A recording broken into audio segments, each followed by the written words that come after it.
So next we have emotional energy. And this is all about your relational and physical state. Research shows that relationships are among the most powerful moderators of emotional energy, both physical and negative, or both positive and negative, rather. Uh, a manager that shows genuine empathy, a colleague that makes you feel seen, a conversation that restores your sense of belonging. These are not social perks, these are energy inputs. And conversely, a toxic dynamic, persistent conflict, a sense of not being valued, these drain how you show up and the output, whether you put a name on it or not. Okay. So let's put this back in a work context, right? A new in career, I'm physically burning the candle at both ends, right? Working late, skipping meals, not exercising properly, therefore probably not sleeping right because I'm living on caffeine and good feelings. Now, if I at least have positive emotional support at my work and in my personal life, maybe my foundation doesn't crumble so fast.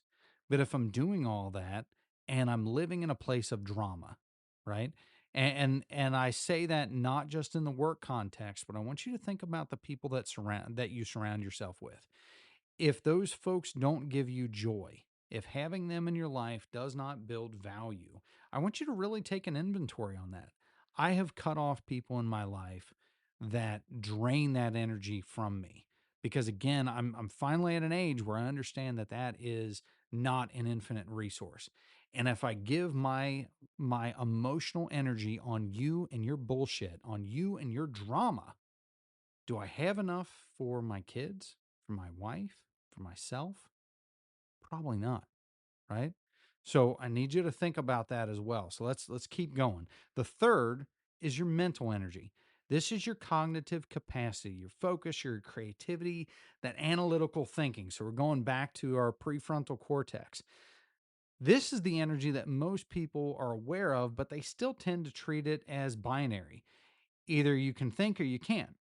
And research tells us that that's a bit more nuanced. Mental energy fluctuates throughout the day in predictable patterns tied to our circadian rhythms. So, most people have cognitive peak late morning and dip early afternoon. They get a second window of creative thinking later on in the day. Knowing your pattern and protecting your peak hours for hardest work is one of the most immediately actionable things that you can do to manage your own energy.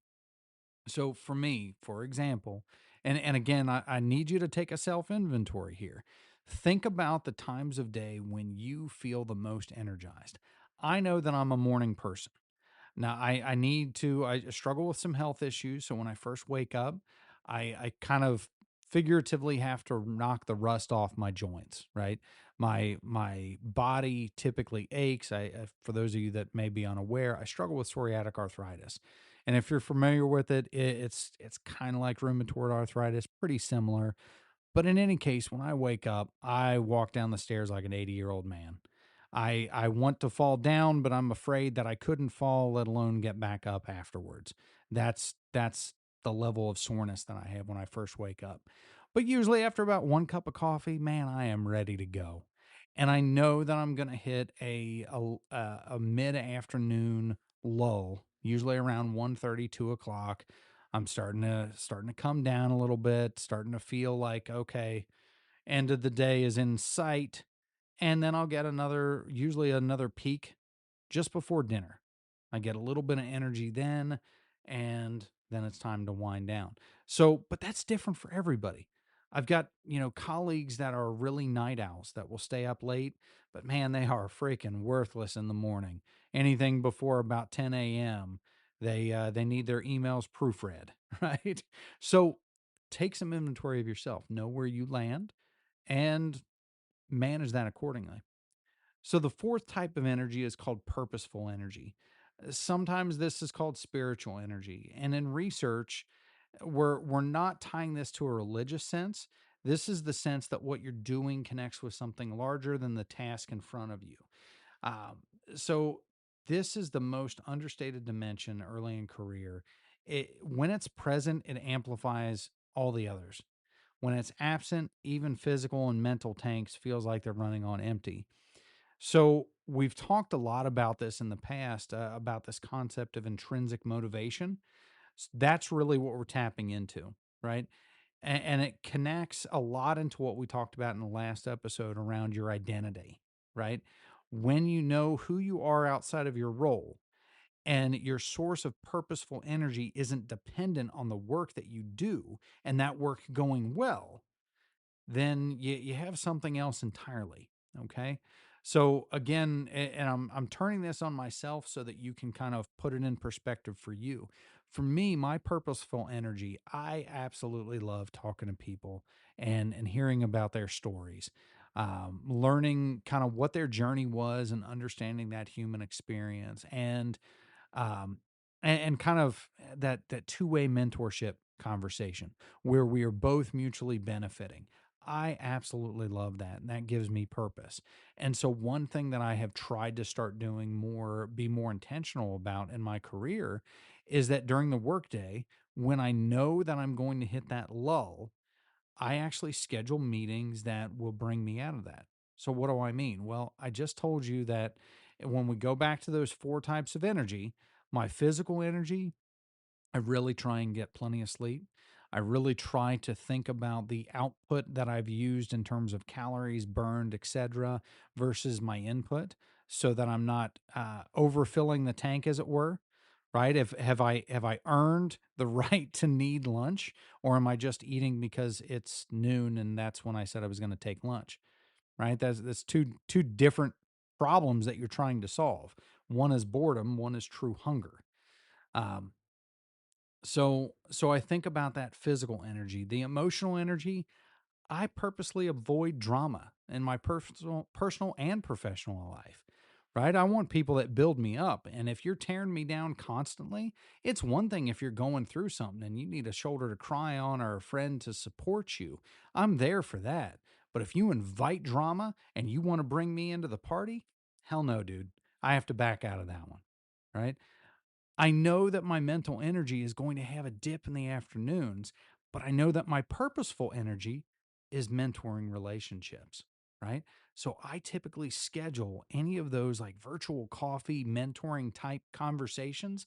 I like to schedule them in early to mid afternoon, right? Like that 1:30, 2 o'clock timeline, because man, that jazzes me up. And if that is working well, and I've kept the other three components in place, well, now I have something. Now I have basically recharged my battery. And I purposely manage that. So what is that for you? Right? Maybe you absolutely love the outdoors. Maybe that's the thing that gives you that purposeful energy, is just being part of nature. Then think about when you would see that dip in your day and go take a walk. It's raining outside, so what? Go sit on the front porch. Bring an umbrella. You'll be fine. Maybe it's walking your dog. Maybe it's just calling and talking to your kids or your wife, your spouse, right? A million different things that you can do to manage that. So that's how I have managed it throughout my career, is just, again, being very purposeful about that. So now let's talk a little bit about the system I want you to think through. Three words: know, protect, and restore. So when I talk about knowing, I want you to start by developing self awareness of your own energy patterns. For 2 weeks, I want you to document this. And we've talked before about the power of journaling. This is a prime example. So for the next 2 weeks, I want you to pay attention to when you feel the most focused, when you feel the most depleted across all four dimensions. When is your mental peak? What relationships energize you? And what relationships absolutely drain you? What kind of work gives you purpose? What kind of work makes you feel hollow? Okay. Think about these things, and you're building kind of a personal energy heat map. Most people never have done this intentionally. I want you to be intentional about it. And you can collect the data in whatever way works for you. Something I've been using lately, if you're in the Apple ecosystem, is just the Apple Journal. You can go in there and kind of log your mood and what contributed to that mood. Just jot those things down. That'll really help you out. Okay. So the next thing is protect. So once you know the patterns, I want you to be deliberate, intentional about protecting those. So schedule your highest cognitive demanding task during the times of your peak mental window, right? I told you that mine is in the morning. If I have to do a heavy lift like analysis on something, I schedule that for the morning. I'll give you an example. Tomorrow morning, I have some legal documents that I need to review.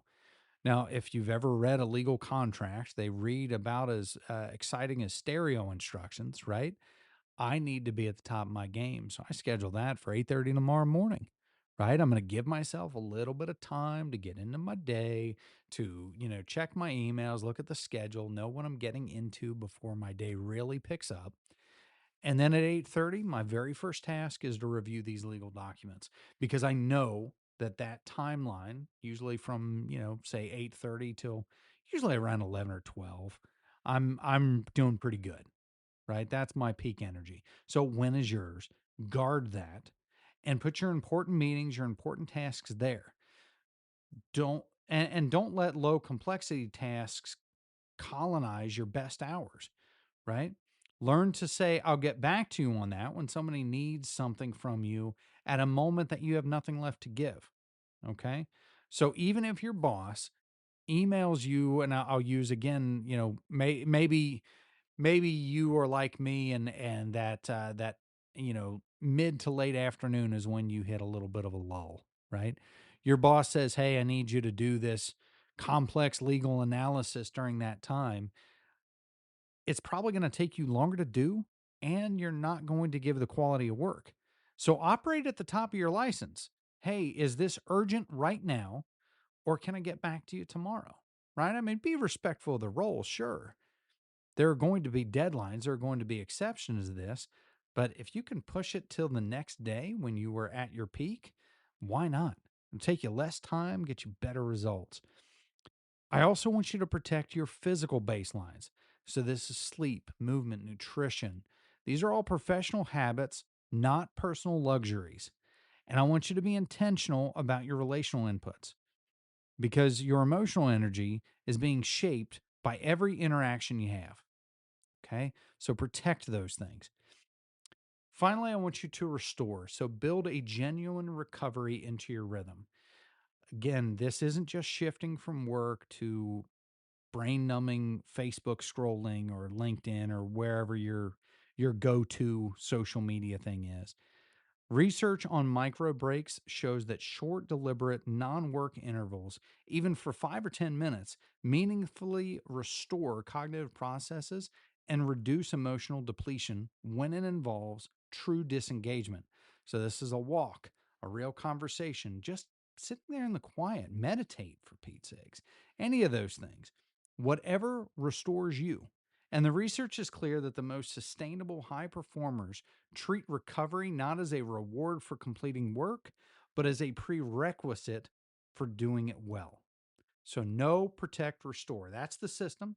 It's not complicated, folks, but it does require you to treat yourself as a resource worth restoring, worth managing well, which is something that, frankly, a lot of people never do. And you're never really told to do. You're never taught to do that in your professional career. All right. So, folks, I'm going to go on and bring this to a close. I think we've covered this topic well. I just, again, remember your time is fixed, energy is renewable, but only if you treat it that way. So, for the next 2 weeks, do that honest self assessment, document it in some way, and think about the changes that you're going to make. And then I want you to think about the people in your work or your personal life that need to hear this message as well. Share the show with them. Talk successes, talk struggles. I guarantee you'll be in a better place in 2 weeks from right now. All right. We will talk soon. You have yourself a great day. Thanks for listening. Hey, you made it all the way to the end of the podcast. Thanks so much for your time today. If you like this content, I'm going to ask that you consider a small donation.